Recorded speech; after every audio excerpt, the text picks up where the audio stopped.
Hello friends, welcome to my YouTube channel. दोस्तों, हम ये वाले रेफरेंस इमेज को कुछ दिनों से सेटिंग कर रहे हैं, जो कि इतना कंप्लीट हो चुका है।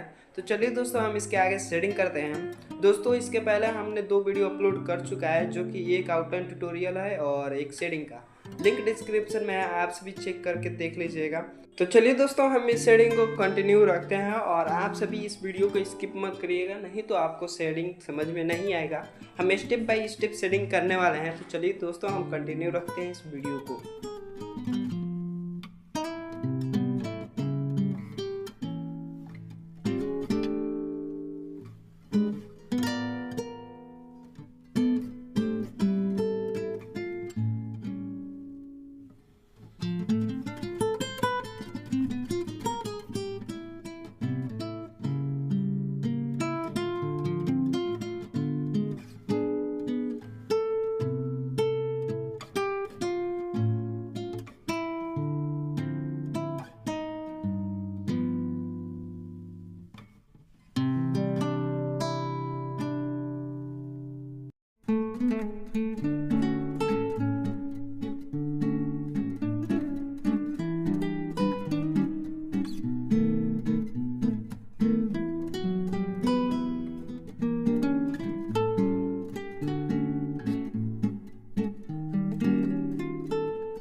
ओके दोस्तों, इस वीडियो में बस इतना ही तक सेटिंग रहने देते हैं। आप सभी को कैसा लग रहा है ये सेटिंग कमेंट कर दीजिएगा, और नेक्स्ट पार्ट में हम पूरा कंप्लीट करना चाहेंगे। तब तक के लिए बाय बाय दोस्तों, मिलते हैं नेक्स्ट वीडियो में। हमारी इस वीडियो को लाइक कर दीजिएगा, चैनल को सब्सक्राइब कर लीजिएगा।